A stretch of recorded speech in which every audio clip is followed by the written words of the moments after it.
Did you feel it too, Habs Nation? That deafening kind of silence, the one that hits harder than Qualquervea, when a divorce you swore would never happen finally gets signed. For 3 long years, Montreal lived in a shared hallucination built on rumors, nostalgia, and a romantic idea that the greatest Canadian player of his generation would come home for one last dance. But today, the ice finally cracked, and everyone still standing on it realized the ship is already miles away from the port of Quebec. The bomb that insider Chris Johnson dropped in The Athletic isn't just another update. It's the full stop nobody here wanted to read. The chances of the Montreal Canadiens acquiring Sidney Crosby at this trade deadline are, for all practical purposes, 0. Plan 87, the masterstroke Kent Hughes seemed to be saving for the perfect moment, has been filed away in the drawer of impossible dreams. So today, we're going to cut this story open from end to end. We'll break down how the Pittsburgh Penguins just knocked out Montreal's biggest fantasy, how the swift justice of the sport punished our passivity, and what the real impact is of losing the greatest possible mentor for this young core with the deadline right around the corner. But before we sign the death certificate on this deal, I want your honest verdict. Did Kent Hughes make a mistake by waiting on Crosby for so long instead of going after other elite centers months ago? Or do you believe that for a player like Sid, it was worth dreaming until the very last second? Think carefully, because in the NHL market, if you don't play, you don't win. Let's start where all illusions are exposed. The standings. Everyone, and I mean everyone, from national media to rival GMs, bet the same way back in October. The Pittsburgh Penguins were supposed to implode this year. The script was already written. The team would struggle. Kyle Dubas would be forced into a fire sale. And Sidney Crosby, refusing to waste the last chapters of his career on a sinking ship, would quietly ask for a ticket out. And Montreal would be there, arms wide open, backed by a truck full of prospects and picks. But Sidney Crosby didn't read that script. At 38 years old, Sid the Kid decided that his loyalty to Pittsburgh was worth more than any storybook homecoming. He didn't slow down. He doubled down. He's playing MVP caliber hockey again.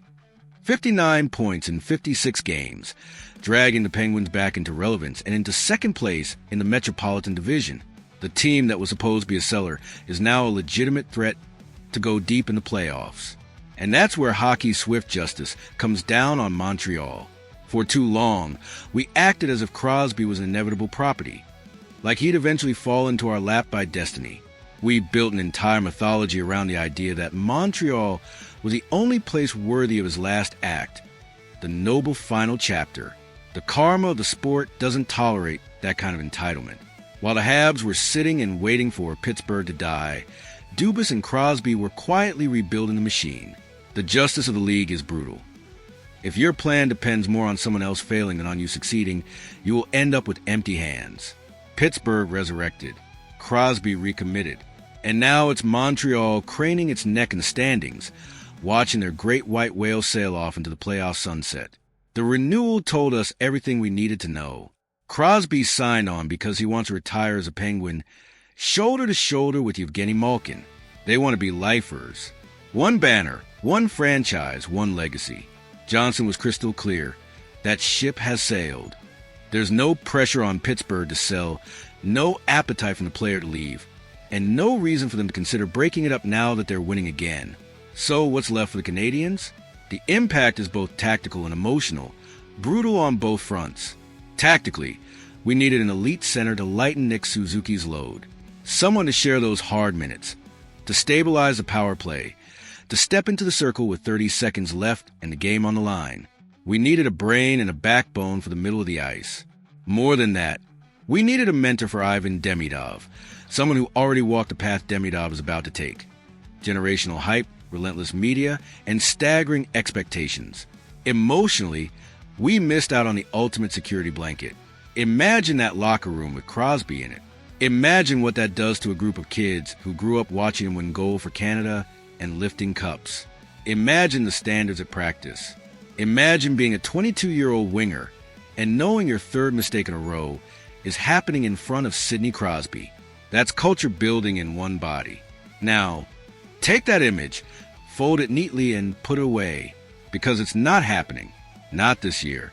Maybe not ever. Kent Hughes, whether we agree with him or not, played the long game. He allowed the possibility of Crosby to hover over every meeting, every projection, every cap discussion.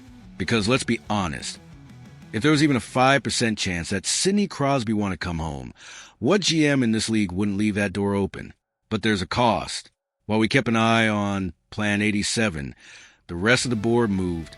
Other elite centers got locked up, traded, extended, or simply increased in price as teams realized how thin the market was going to be this year. Now, with the deadline closing in, our alternatives are less romantic, less iconic, but perhaps more realistic. Nazem Kadri, Ryan O'Reilly, Vincent Trocheck, and similar names. Are they great players? Yes. Can they help win playoff rounds? Absolutely. Do they carry the generational aura, the gold medal, 3-time Cup glow of Sidney Crosby? Not even close. The 2026 window with Crosby is shut. Could it crack open again in 2027 if Pittsburgh falls off a cliff and he gets tired of grinding uphill? Maybe. But that's not something you build a franchise plan around. By then, Suzuki and Caulfield will be even deeper into their prime. Demidov will be in North America. And the pressure to win with a homegrown core will dwarf any nostalgia for a last-minute Crosby cameo. So the question isn't, how do we get Sid? Anymore. The question is, what do we do now that we know officially that we won't? And this is where your voice matters. You've seen the options. You know the names. Kadri brings chaos, snarl, and cup pedigree, but at $7 million a year and well into his mid-30s. O'Reilly brings one of the best 200-foot games in the world, but he's 35 and won't come cheap in assets. Trocheck offers cost certainty, a strong two-way profile, but a contract that runs deep into his 30s. These are real players, real options, but every one of them has a price. Prospects picks, cap flexibility, and minutes that might otherwise belong to Kapan and Hage, or whoever breaks through next.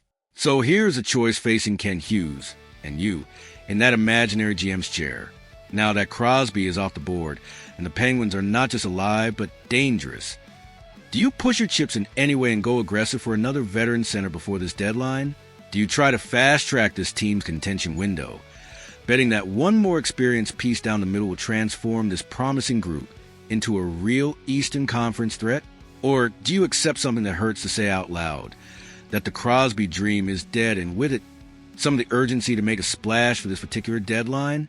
Do you decide that the smarter, colder, more disciplined move is to sit on your assets, let Suzuki, Caulfield, Slavkovsky, Kapanen, and Demidov grow together, and strike for superstar later, when it's not just about romance, but about timing, age, and fit? Because there's one more layer to this. If you go all in now, if you pay a first-round pick and a top prospect for a 34 or 35-year-old center, you're not just buying a player.